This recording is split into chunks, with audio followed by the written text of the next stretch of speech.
Tonight we'll be picking it up in chapter 7, and I think it's in 7:13 that we pick it up. Remember that we've been here in the Sermon on the Mount where Jesus has been teaching. He started with the Beatitudes that teaches us what are the characteristics of the people that are part of the kingdom of heaven, the people that inherit God's kingdom. These are the people that are poor in spirit, that are meek, that are mourning, that are merciful, that are pure in heart and pure in spirit. So these are the kinds of people that are within the kingdom. And we've seen that Jesus teaches about the law of his kingdom. It's a law that supersedes the law of the Old Testament to some degree, but in a way it interprets it correctly. Because it interprets it through the lens of Jesus. And so it's not that he says very clearly, I didn't come to abolish the law, but to fulfill the law. And so we see how Jesus does that in his teaching, where he takes it a step further than even the Old Testament did. We saw how he gave some key practices for his disciples to help in their journey of discipleship, particularly the piety that they have in regards to almsgiving, in regards to prayer, in regards to fasting. And we saw that he taught us how to pray, very specifically through the Lord's Prayer. And then he begins to give some general statements on what it means to be part of the kingdom of God, and particularly in relation to wealth, and that our desires and our treasures are not to be in worldly goods, but in the kingdom of heaven. And that we aren't to worry about whether our needs will be provided for. He talks about how God takes care of even the birds and the lilies. And if God takes care of those things, God's certainly going to take care of us. And so we don't have to worry about the future. And we just have to seek God's kingdom. Seek that kingdom and his righteousness, and all these things, it says, will be added unto you. We've seen then in the beginning of chapter 7, he has been introducing us to the idea of judging others, and then again about a little bit of prayer and the idea that we can trust God because God is going to give us good gifts. And then we ended with what we know as the golden rule, and everything do unto others as you'd have them do to you, and that fulfills the law and the prophets. So that brings us up to chapter 13, verse 13. As we pick up verse 13 tonight, would someone read 13 through 27, verses 13 through 27 in chapter 7? I will. Thank you, Martha. Enter by the narrow gate, for wide is the gate and broad is the way that leads to destruction, and there are many who go in by it. Because narrow is the gate and difficult is the way which leads to life, and there are few who find it. Beware of false prophets who come to you in sheep's clothing, but inwardly they are ravenous wolves. You will know them by their fruits. Do men gather grapes from thorn bushes or figs from thistles? Even so, every good tree bears good fruit, and a bad tree bears bad fruit. A good tree cannot bear bad fruit, nor can a bad tree bear good fruit. Every tree that does not bear good fruit is cut down and thrown into the fire. Therefore, by their fruits you will know them. Not everyone who says to me, Lord, Lord, shall enter the kingdom of heaven, but he who does the will of my Father in heaven. Many will say to me in that day, Lord, Lord, have we not prophesied in your name, cast out demons in your name, and done many wonders in your name? And then I will declare to them, I never knew you. Depart from me, you who practice lawlessness. Therefore, whoever hears these sayings of mine and does them, I will liken him to a wise man who built his house on the rock. And the rain descended, and the floods came, and the wind blew and beat upon that house, and it did not fall, for it was founded on the rock. Now, everyone who hears these sayings of mine and does not do them will be like a foolish man who built his house on the sand. And the rain descended, and the floods came, and the winds blew and beat on that house, and it fell, and great was its fall. Is that as far as you want me to go? Yeah, 27. So Okay. great, thank you. So it looks like Isaiah slobbered on that page. That's great. So so as it starts here, we start with these two ways. So what are the first, it actually does it in two different avenues of these two ways. One is a gate and the other is a road, and it talks about both of these kind of together. But what's the difference between the road and the gate? How does he describe the two roads and the two gates? One's narrow and one's wide. So we have a wide and a narrow gate, and then the road. It's hard. Yeah, the idea is there, it's easy or hard, one or the other. So you have a gate that is wide and a gate that is narrow. You have a road that is easy and a road that is hard. These two ways remind us a lot of the teachings of Moses, particularly in the book of Deuteronomy. Remember, as he sets before the people, there's two ways. They have a choice. Joshua does the same thing when he asks them to choose this day whom you will serve. And remember that throughout what we know as the book of Deuteronomy and that those historical books, there's this common formula that occurs that if the people obey God, it will lead to blessing, and if people disobey God, it will lead to destruction and curse. And so that is the same kind of path that is here. But we're told that way is not an easy way, the way to righteousness and the way that leads to life, that in fact it is a narrow way. And so these two figurative images, one easy, one difficult, one narrow, one wide, are all pointing us to these two different ways. The one road leads to what? The gate. It does lead to a gate, you're right, but it also leads, the one road that is easy leads to what? Destruction. Destruction, yeah. And that's this idea of, it's the same idea of kind of that destruction that comes with the end times judgment. That's that kind of word that's there.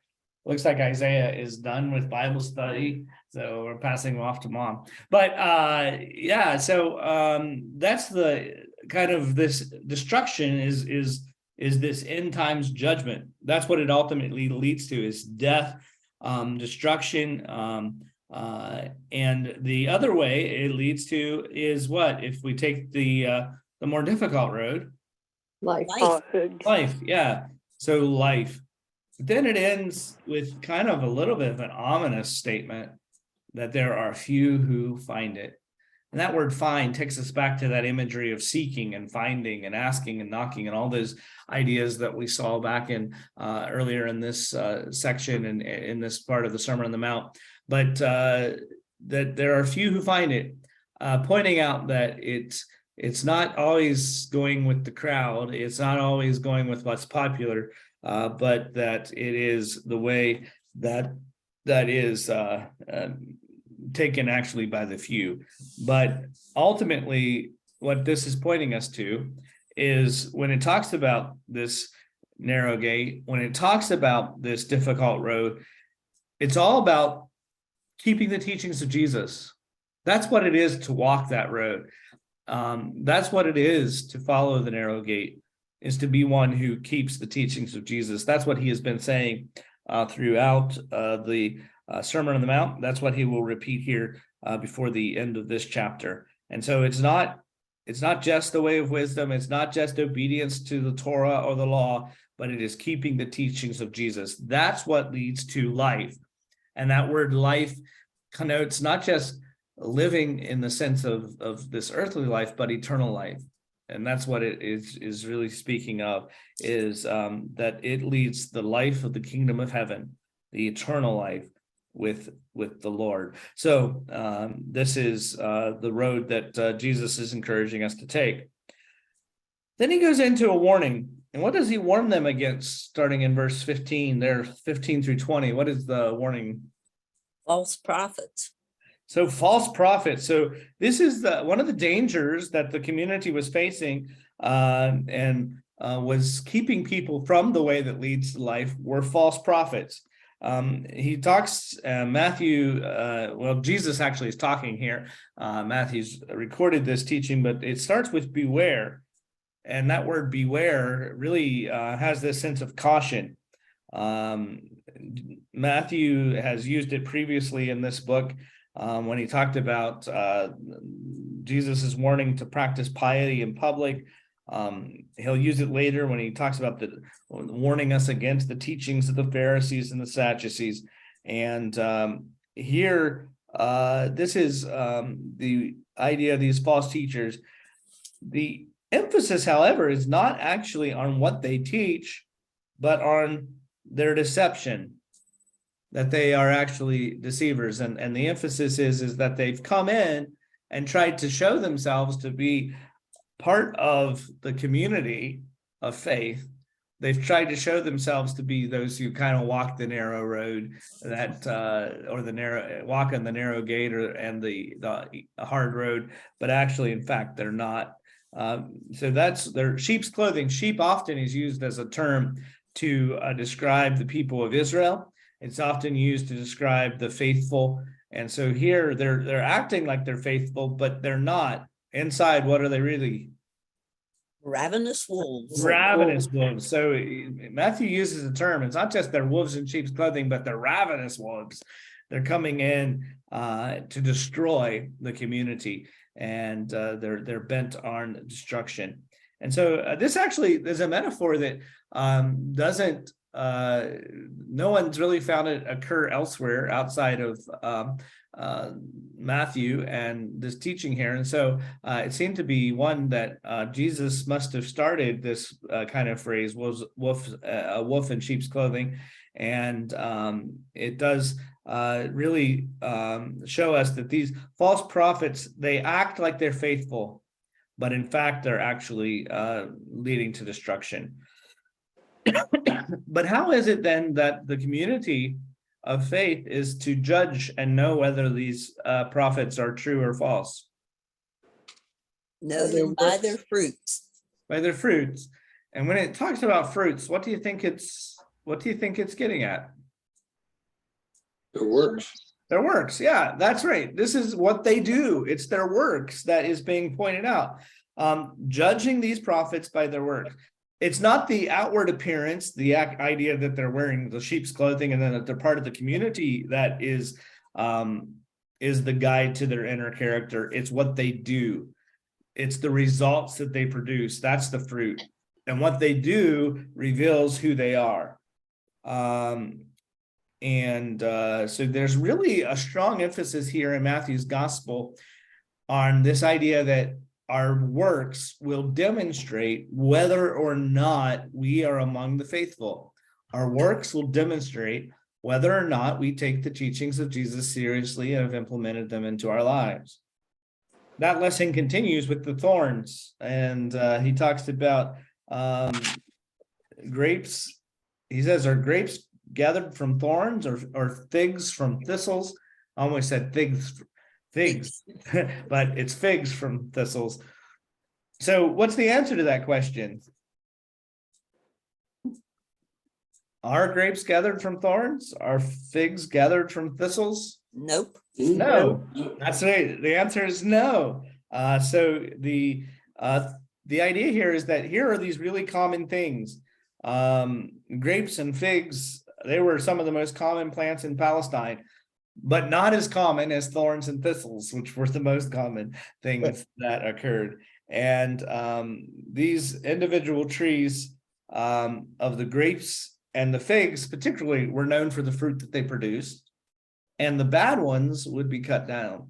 And so the idea here is that whatever is bad, whatever is not producing fruit, does not represent the kingdom of God and thus is a false prophet. And so that's this idea in 18 and 19 about every tree that does not bear good fruit is cut down and thrown into the fire, again, an image of judgment. And verse 20 kind of just emphasizes it again. It repeats what was said in verse 16. So notice this repetition, that you will know them by their fruits. It's really kind of emphatic. My version in verse 20 says thus. I think some versions say so. But it really has this strong emphasis of consequently, you will know them by their fruit. Like, this proves the case. Whatever they do is what proves who they are. And that continues here in verse 21, the same emphasis on this works, and works demonstrating whether or not you're really part of the kingdom. Verse 21, it's this idea of who calls him Lord. So Lord, not everyone who says Lord, Lord will enter the kingdom of heaven. So just saying Jesus is Lord doesn't automatically prove that you are part of the kingdom. The proof, again, is seen in what you do. And it's not in deeds of power. It's not prophecy, not that prophecy is bad. It's not casting out demons. Not that Jesus isn't about casting out demons. He does encourage his followers to do that. It's not about the deeds of power that people do. The emphasis, though, is what is it that actually shows whether you're part of the kingdom of God? He does the will of his Father, my The one Father in heaven. Who does the will of Jesus's Father. Again, the emphasis is on doing and implementing Jesus's teaching. That's the fruit that proves that you are part of the kingdom of God. And if you just say Lord, Lord, and you're merely making a confession with your lips, but it's not changed your heart and changed your way of life, then it is not a true confession. And those who have this false confession will ultimately receive the verdict in verse 23, which is kind of a strong verdict. So those who say, Lord, Lord, but don't do the will of the Father, what is Jesus going to say to them? I never knew you. Yeah, From me. that's pretty strong. I never knew you. So this is the judgment, that they were not known by the Lord, and go away from me. So they're cast out, these evil doers. Note the word there again is evil doers. It's this regard for Jesus's teaching.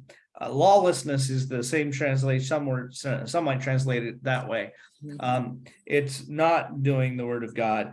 That characterizes all of this, is pointing us to kind of the judgment that will come for those who fail to keep the Lord's teaching. And so throughout this, we're seeing that there's these two paths, and see how these are all connected.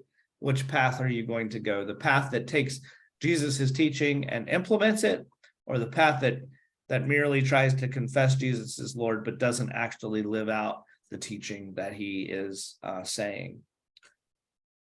And then it closes, really the whole Sermon on the Mount closes with verses 24 through 27 with two characters, a comparison that shows kind of what Jesus has been saying.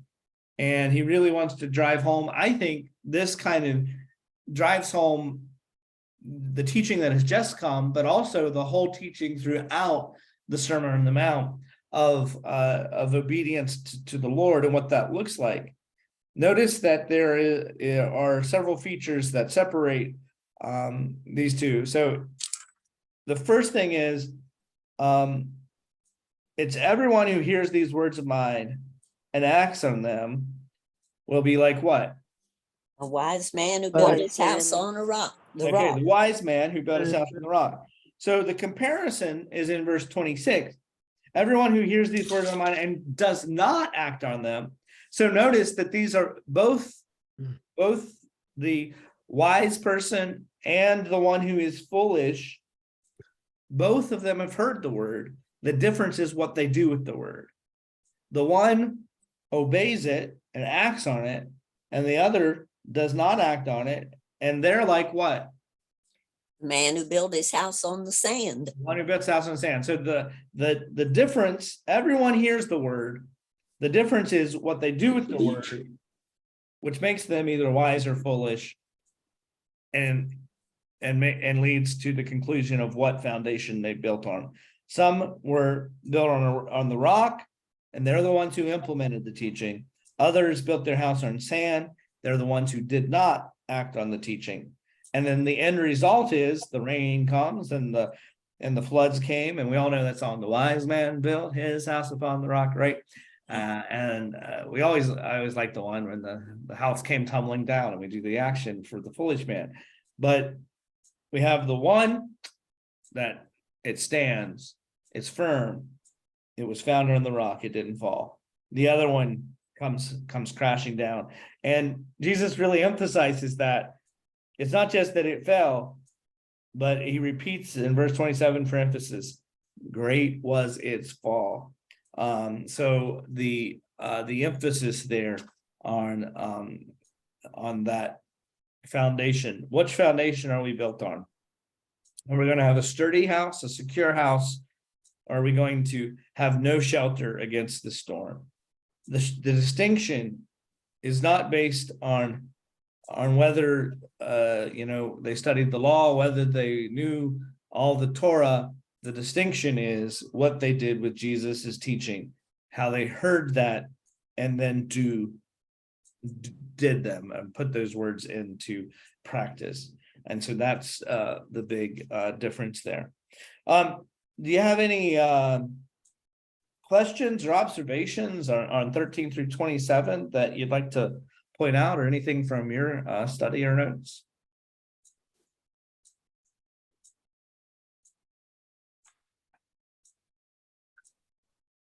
All right. So the end of verse 7, if someone would read chapter 7, I have that first chapter thing messed up tonight, but if someone would read the end of chapter 7, verses 28 and 29, please. I can do that. We had two people speak at once. I think Pauline might have said first. I don't know. I'll do it. Thank you. When Jesus had finished saying these things, the crowds were amazed at his teaching, because he taught as one who had authority and not as their teacher of the law.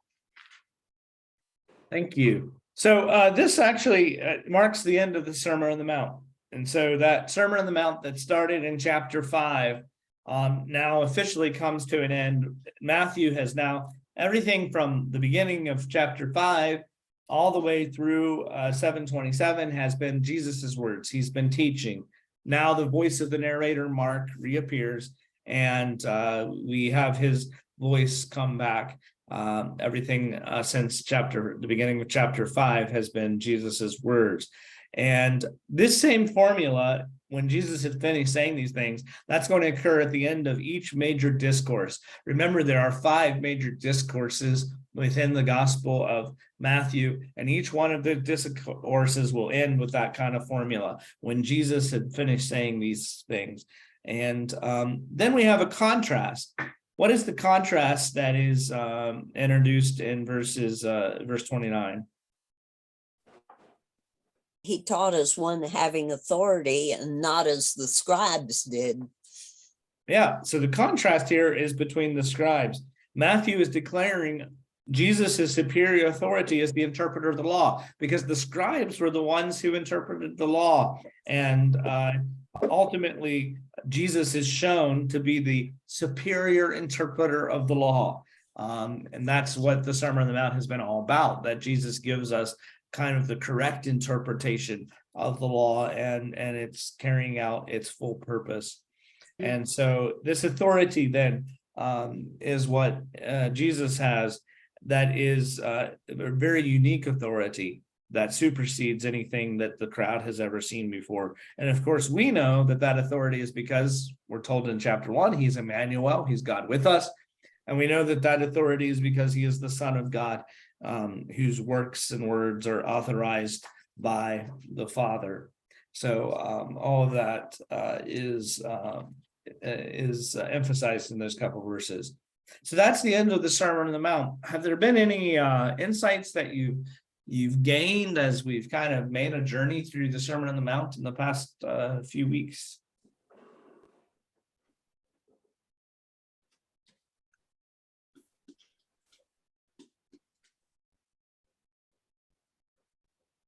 The one thing I think that really has stuck out, that's more of a baseball term, but stuck out to me this time through is really that emphasis on doing what Jesus says. And it almost seems sometimes like Matthew is a little different than Paul, who Paul is very much emphasizing not a works righteousness, right? It's by faith that we're justified, that idea. And Matthew seems to emphasize that works do play a role. I don't think that Matthew actually is kind of a salvation by works kind of person. But I do think the point that Matthew is emphasizing is that if we have faith, and I think that's going to come out even more in some of these healing stories, but that if we have faith, that faith will be demonstrated in the way in which we live. It's not that we are saved by our works, but that our works demonstrate that we have been saved and that we have been made part of God's kingdom. And if we're truly a member of that kingdom, our works will begin to demonstrate that. And I think that's the work when it talks about be perfect as your heavenly Father is perfect, that we will become more mature. And that will begin to demonstrate itself in the way in which we live. That there are ways that we can tell whether or not we're truly part of that kingdom, and that's whether or not we keep Jesus's teaching. And that helps us to not only. It's funny because in some sense we're told not to judge, to deal with our own stuff, but also we do have to be discriminating and not falling for false teachers and others who are not part of the kingdom. And so keeping a close eye on how we live, our works will demonstrate whether or not we're part of the kingdom. And it's taking Jesus's teaching seriously, of being the kind of person that Jesus lays out for us in the Beatitudes, the kind of person who obeys the golden rule, the kind of person who practices the piety of Jesus's kingdom, a piety that is not for public show, but a piety that is truly about seeking God's kingdom and his righteousness. And those are the kinds of things that will demonstrate whether or not we are part of the kingdom. There's a lot in there about the fulfillment of the 10 Commandments. So it's about fulfilling them, right? Yeah.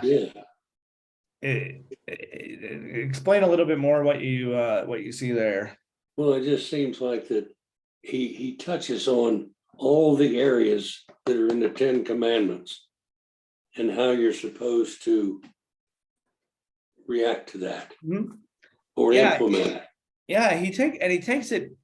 Like he gives the commandment and then he takes it even deeper in that sense that here's the way that we implement it. And I think what Jesus demonstrates in this teaching is about a change of heart, right?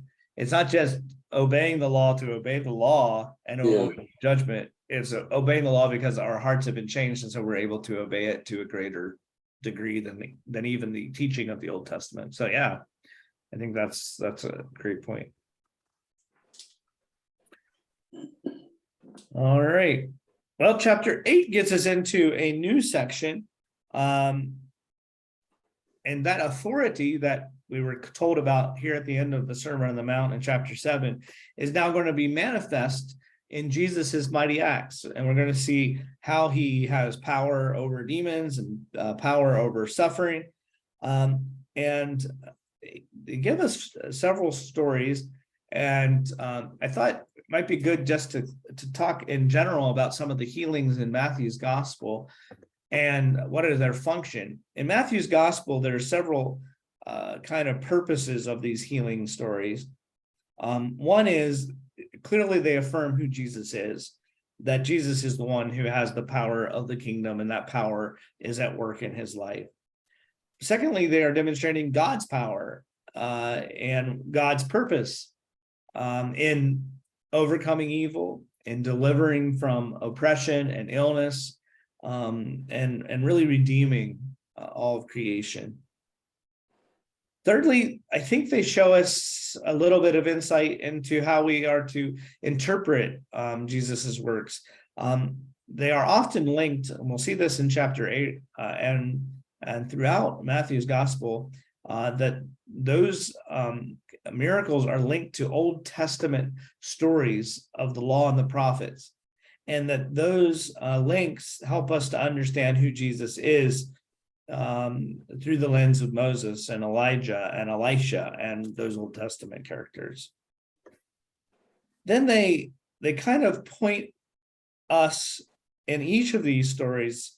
I think we also get lessons on what it means to follow Jesus, what it means to be a disciple. And I think in each one of these stories, these characters are actually going to sometimes be examples for us. And so I think it helps when we put ourselves in the place of the characters within these healing stories and say, how do I follow that example? It's very different than the ones in Mark's gospel. I think in Mark's gospel, they're focused more exclusively, for the most part, on Jesus's power. And in fact, often the characters are not people we want to emulate. But in Matthew's gospel, I think there are characteristics that are really emphasized from the people that Jesus heals and how he interacts with them that tell us about that. And so I think in these miracle stories, we are going to really see how Jesus's kingdom breaks through boundaries that we thought were fixed, boundaries regarding social spectrum, regarding the religious spectrum, regarding illnesses, who's in, who's out, who's clean, who's unclean, all of those things that Jesus is going to show us about in these stories. So let's look at the first one, and that is in chapter 8, verses 1 through 4. If someone could read 8, 1 through 4. I can do that. Thank you, Susan. When he had come down from the mountain, great multitudes followed him.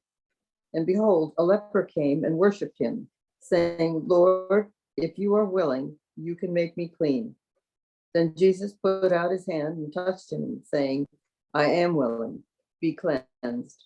And immediately his leprosy was cleansed.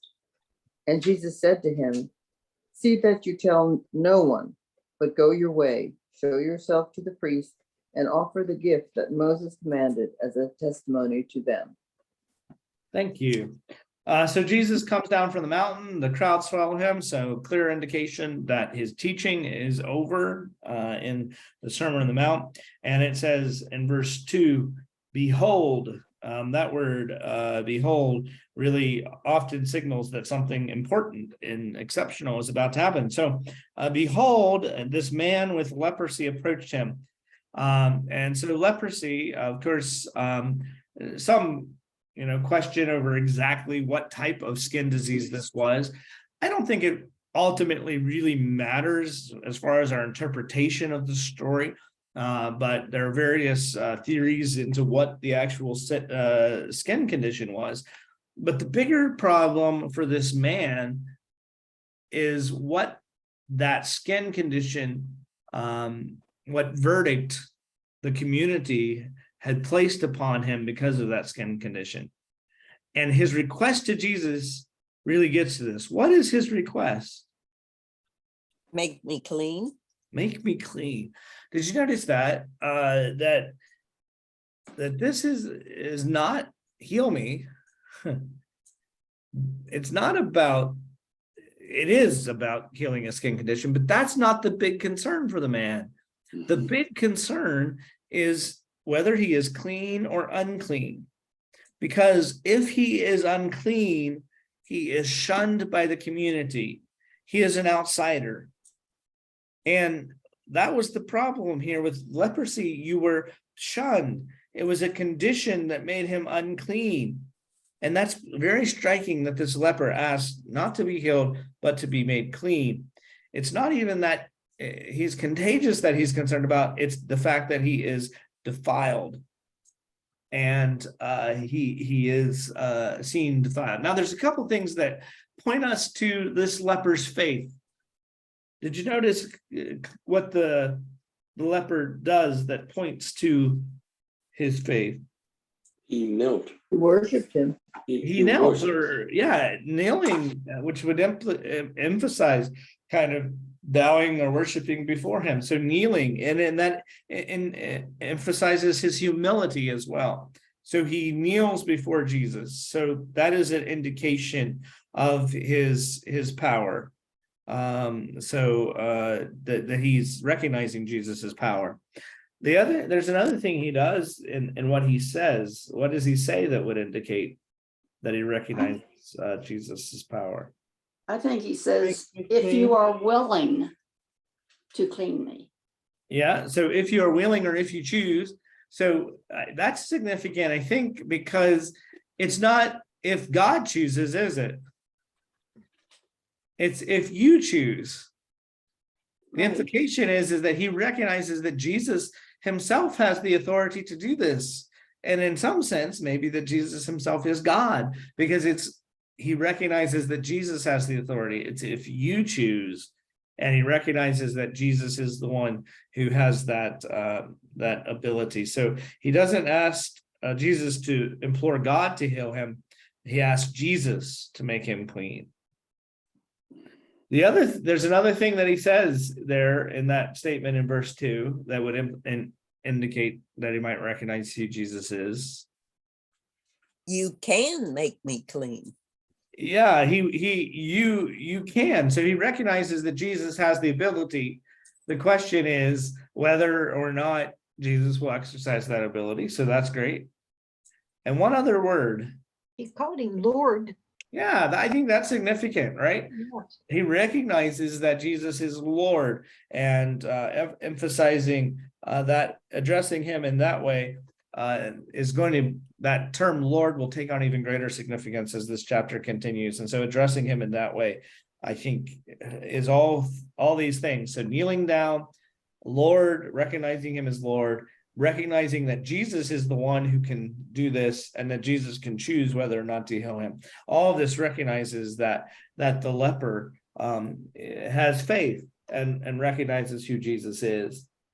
And then Jesus does something very significant. We know that in other healings, Jesus has just spoken a word and a healing has happened. Well, what happens here? He touched the him man. He touches him. Why would that be significant? because you weren't supposed to touch lepers. Yes, a leper is unclean. So touching this person with leprosy is a great statement here that Jesus is not concerned with that category of clean or unclean. Jesus is willing to touch, and that's the way in which his power is transmitted in this miracle. So he touches him, and then he does say a word, and the words he says is, I do choose. So he says, I have this authority and I'm choosing to exercise it. And then he says, be made clean, not be healed, but be made clean. So Jesus touches him, not showing that he does not fear that he will be polluted or stigmatized by this man, but that he actually is signifying by the touch that this man is a member of the community, and that he has been made clean, and that he has been brought back into the community. So this is very dramatic, because instead of the leper rendering Jesus unclean, which would be the typical way that we think that this would happen, if you touch someone, you've become unclean. Instead, Jesus is delivering the man from uncleanness. Instead of flowing unclean and making Jesus unclean, Jesus, who is clean, makes the man clean. So the cleanliness, I guess, is flowing from Jesus to the man, and that uncleanness is not flowing from the man to Jesus. And so this is rather remarkable. Purity is flowing from Jesus to the leper. But Jesus then instructs the healed man to do something. Don't Don't tell. tell anyone. So first of all, don't tell anyone. We saw that a lot in Mark's gospel. We haven't seen it as much in Matthew's gospel, but he tells them not to tell anyone. Instead, go do what? Show See the yourself priest. to Yourself the to the priest. priest. Yeah, and go show yourself to the priest and offer the gift Moses commanded. So he is telling the man to do what the law commanded, and to make the appropriate gifts, to show himself to the priest. And what all that does is ultimately will complete the process of restoring this man to the community, restoring this man to society. And just like a disciple, this man is instructed to go. That's what Jesus tells his disciples. Even think about the end of the book of Matthew, the Great Commission, go. This is what Jesus tells his disciples to do.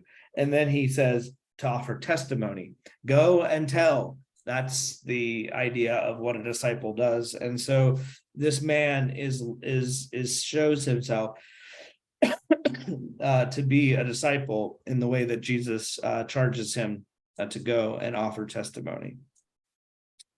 So rather a short healing, but a dramatic healing, because of what it shows us about Jesus and about these categories of clean and unclean and how all that works, and really pointing us to Jesus's authority. Any other observations that you might have on that miracle? The priest makes a decision as to if he is clean.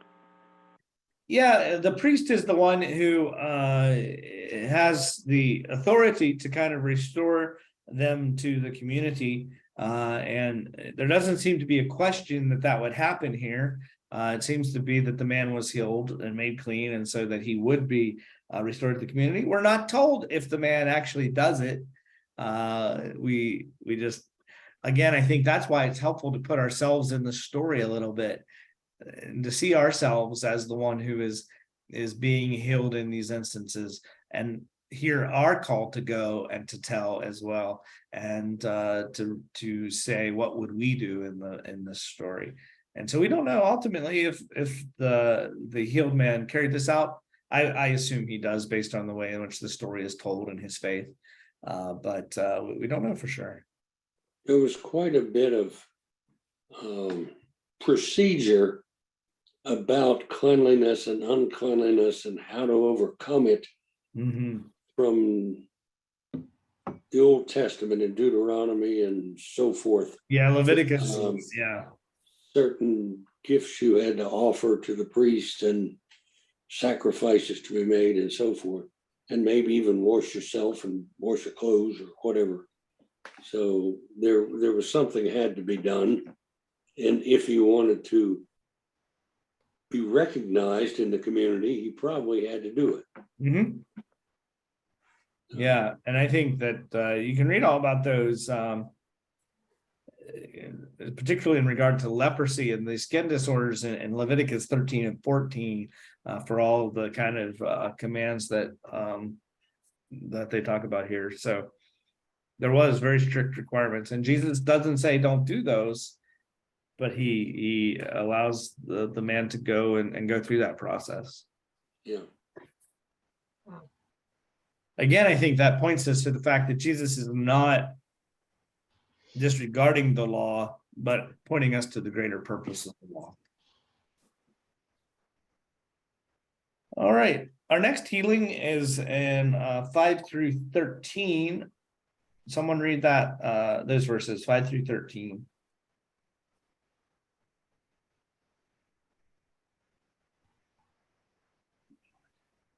I'll read it, Oh, Matthew. Thanks, Porter. When Jesus had entered Capernaum, a centurion came to him, asking for help. Lord, he said, my servant lies at home paralyzed and in terrible suffering. Jesus said to him, I will go and heal him. The centurion replied, Lord, I do not deserve to have you come under my roof, but just say the word and my servant will be healed. For I myself am a man under authority with soldiers under me. I tell this one go, and he goes, and that one come, and he comes. I say to my servant, do this, and he does it. When Jesus heard this, he was astonished and said to those following him, I tell you the truth, I have not found anyone in Israel with such great faith. I say to you that many will come from the east and the west and will take their places at the feast with Abraham, Isaac, and Jacob in the kingdom of heaven. But the subjects of the kingdom will be thrown outside into the darkness, where there'll be weeping and gnashing of teeth. Then Jesus said to the centurion, go, it will be done just as you believed it would. And his servant was healed at that very hour. Thank you, Porter. Appreciate that. So he has now entered Capernaum, and this centurion comes to him. The assumption with the centurion would be a couple things. First of all, a centurion was a type of Roman soldier, so the implication would be that the centurion would be Gentile. Likely, these soldiers would have been officers in Herod's court, as he was kind of the representative, as the overseer of Palestine at this time. But he is a man who has authority, and the story shows that in this scripture, he expects Jesus to be able to use his power in the same way that a centurion would use their power, and that is by simply giving an order. If a centurion gives an order, then those that are under him carry that order out, and he expects Jesus to be able to give an order and to have it carried out. Now he approaches Jesus very respectfully again. He addresses him as Lord. That comes, and then he gives us what the situation is. What is the situation? Child is sick. So it's a child. Some translations have child, and some translations might have the word servant. Mine does. Mine does. Yeah. So there is some question, because the same word could mean both, either his child or a servant. And so there is some question as to which one is sick. But either way, this person, whether a son or a servant, is paralyzed and is being tormented. He's in terrible distress. And verse 7 is interesting because Jesus says something to the man. Now, I know the translation Porter read and the translation I have both have this as a statement. I will come and cure him. Does anyone's translation have it worded slightly differently? I will go and heal him. I will go and heal him. Okay. Does any translation put it as a question? No. No. Yeah. Now, some commentaries will say, and this could be, and this is possible to be read two different ways. And one is to be a statement, I will come and heal him. The other would be a question, should I come and heal him? And if that's the case, I think this might be the kind of story, if it's more of a question, that it was like the Canaanite woman. And we saw that story in Mark's gospel. We'll see it again in Matthew's gospel. But remember, he kind of asked that question to her in the same way. Should I do that? Meaning, should I, and the emphasis in this is I, because in the Greek, it actually emphasizes that pronoun, I. Should I come and heal him? Should I, a Jewish person, come and heal this servant who is likely a Gentile person? If nothing else, he is serving this Gentile master. So either way, Jesus is making either a statement that he's going to come, or he's saying, should I come? And the centurion makes this statement that actually, Lord, he first makes this statement of humility. How does he demonstrate his humility? I'm not worthy to have you in my house. Yeah, so I'm not even worthy to have you in my house. So first of all, he Yeah. demonstrates that humility. I'm not worthy to have you come to my house. But then he demonstrates his faith in Jesus's power. He says that if Jesus will just say the word, that the child or the servant will be healed, and the demons that are afflicting him will typically respond. And it's the same type of obedience that the centurion could expect from his subordinates. So, what's Jesus's response? Surprised me. Told him to go. What? Well, I tell you, I'm trying to read here. I tell this one, go, and he goes. Oh, no, that was a, He was amazed. yeah, I was amazed. Yeah, too. Jesus's response is amazement, and specifically, he's amazed at what? He was astonished, it says. That his faith, Yeah, it's the faith. his He was trust. astonished at this servant's faith, his trust in Jesus's power. And he says, truly I tell you that in all of Israel, and no one in Israel have I found such faith. So the centurion is this example of great faith, that he believed in Jesus's ability to just speak the word and to impact and affect healing, and to drive out whatever is afflicting this servant or this child. And Jesus then he goes even further. So this is all this is before Jesus does anything in regards to the healing or not, is he expresses the amazement of the faith.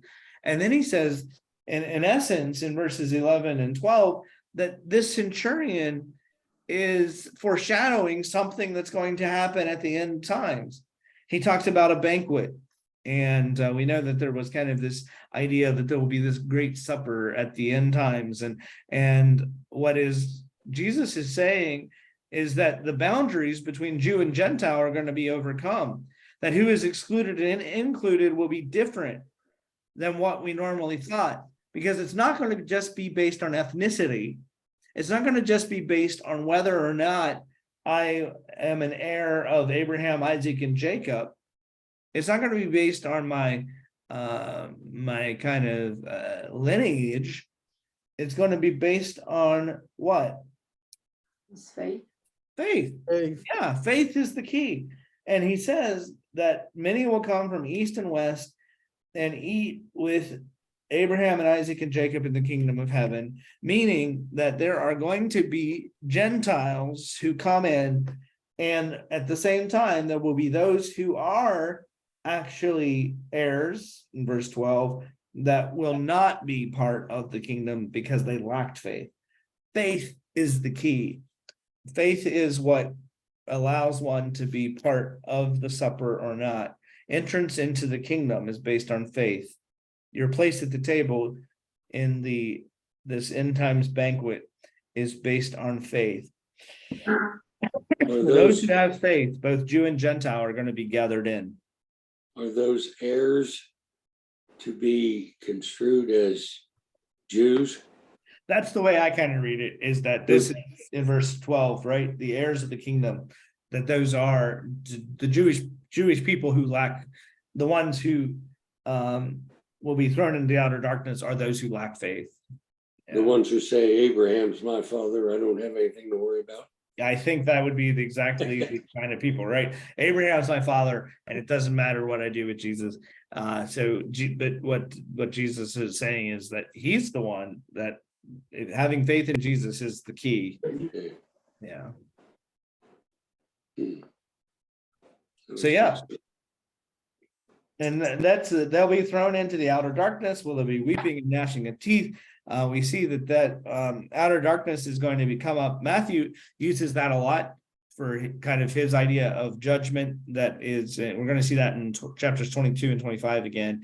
And this weeping and grinding of teeth as something that is really fearsome, and that will be the image of judgment that he'll use in several of the parables, and he'll also use that in the famous parable of the sheep and the goats that we'll see later on. And so this is really this great contrast between those who have faith and those who don't have faith. And so now, after he's pointed out and the great faith of this centurion, Jesus finally in verse 13 grants basically the healing. Again, that word go, which is what he says to disciples. He commands the centurion to go, and he says that let it be done for you according to your faith. Again, it's really the man's faith that is emphasized here. The faith is emphasized more than the actual healing. And it's pretty neat because you have this centurion who is a representative of Rome. He's bowing in essence to the supremacy of the kingdom of heaven and the agent of that kingdom, Jesus. And Jesus responds graciously, granting the request of the centurion, and the servant or the child was healed at that very hour. This man, the centurion, becomes for us an example of faith. And so I think in both of these stories so far, we're seeing how these individuals that are healed are not just representing the power of Jesus and pointing to the power of Jesus, but they're also characters for us to emulate in their faith and in the way that they seek Jesus. Any other thoughts or observations there? Just based on that faith idea that Abraham was before the coming of Christ, but his righteousness was recognized because of his faith in God. Yeah. And that's why I think he points out Abraham, Isaac, and Jacob. They're welcome to the table because of the covenant God made, the Abrahamic covenant, which was conditional. It was on the condition that they follow God's teachings. Yeah, there are those conditions, and Paul picks that up, that faith isn't a new concept, right? It's that Abraham back in the Old Testament had faith, and so faith has always been, in essence, the condition for entrance into the kingdom of God, and faith really is the key here, is whether or not you have faith. Abraham, Isaac, and Jacob are people who demonstrate that faith, and God is faithful to his promise to them, but you can't just stand on that promise without actually demonstrating faith. And I think that's the condition. Okay, let's read our last, we'll do one more section tonight in 14 through 17. It's kind of a short healing story. Let's read through that one. Someone could read those 3 verses, 14 through 17. I can do it. Thanks, bud. When Jesus entered Peter's house, he saw his mother-in-law lying in bed with a fever. He touched her hand, and the fever left her, and she got up and began to serve him. That evening, they brought to him many who were possessed with demons, and he cast out the spirits with a word and cured all who were sick. This was to fulfill what has been spoken through the prophet Isaiah. He took our infirmities and bore our diseases. Thank you, bud. So we've seen these previous healings, which have kind of occurred in what seems to be more public space. This one actually occurs in a private venue. It is in Peter's house. So he is there with one of his disciples. And Peter's mother-in-law is sick. She's lying in bed with a fever. Back in ancient times, they didn't really understand necessarily that a fever was a symptom of an infection. They saw fever as the disease itself. And so to have a fever was to have a disease. And so there in the home of one of his disciples, Jesus impacts his healing. But what's interesting is, in contrast to the other 2 stories, what's missing here? She didn't ask. She didn't ask for a healing, right? I think that's pretty interesting. Yeah. There's no request for a healing, no expression of faith on her part. We don't know what she was thinking, or if she was even capable. If she was so sick, maybe she wasn't able to talk in that way. But for whatever reason, there is not a request for healing. And it's interesting, this is the only healing in Matthew in which there's no dialogue that occurs. He just comes in and he does it. He heals her. And the healing occurs again by Jesus' touch. He doesn't talk. He doesn't say anything. He touches her. Even when he touched the leper earlier on, he still said words. But here, he just touches her hand, and it says the fever left her. And the confirmation of the healing is provided by the report that she got up there and she began to serve him. Both of those verbs are very significant. The first verb, to get up, on one hand, that just means she got up. But it's not just she got up. The verb means she was raised up. And that's the term that the Gospels use for the resurrection of Jesus. It's that same term. So she was raised up. Her recovery is an expression of divine power once again. This is kind of foreshadowing the resurrection. The other thing is the second verb, to serve him. Again, this is what disciples do. Disciples serve Jesus. And she picks up that role of serving him, resuming her role in the community. But that work of serving is what the angels did in chapter 4 as they served Jesus and in the wilderness. It's what the disciples do as they are called to serve Jesus. It's what Jesus himself does when he says, I came not to be served, but to serve. And it will be the basics of the judgment in the sheep and the goats parable. It's whether one served or didn't serve that shows that they're a disciple. And so that's very interesting. A couple short verses, but there's a whole lot in those verses that demonstrate the import of that miracle. And then we've had 3 miracles, and we're going to see that there's this pattern. We're going to have 3 miracles that occur, and this will be all the way in through the end of chapter 9. There'll be 3 miracles, and then there'll be a teaching on discipleship. And that teaching on discipleship is going to start in the next section in verse 18. But the first of these healing triads ends with a summary report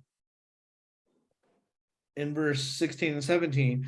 Evidently the gossip spreads, right? Everyone hears, the gossip network hears the news about Jesus as that word of healing spreads, and they bring all those who were demon possessed and those who were sick, and Jesus is casting out the demons and healing the sick. But Matthew doesn't just leave it at that summary. He also quotes an Old Testament prophet. Which Old Testament prophet? Isaiah. Isaiah. 17, right?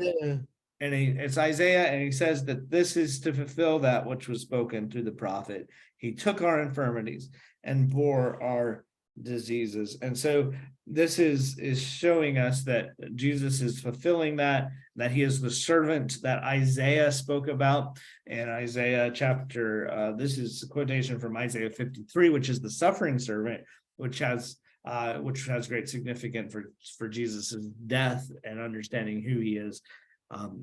So it's pointing us that Jesus is that one that Isaiah foretold. And that summary is showing us that all this that Jesus does is fulfilling the Old Testament. It's right in line with what the prophets had spoken about, and that Jesus has come to fulfill that. Okay, so finished up the Sermon on the Mount tonight. We've looked at these 3 healings. Any comments or thoughts or questions in this section so far tonight?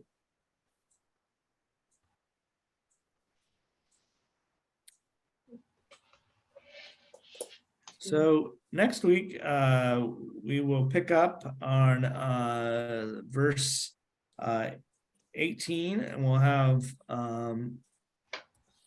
the opportunity. Now, let me think. Next week, we actually have to, this is where we're getting into Holy Week, right? Oh, yeah. Yep, Yep. that'll be Monday, Thursday. Yes, so next week is Monday, Thursday. Let me see. I had a date here. There, Bible studies. Oh, okay. So this week, okay.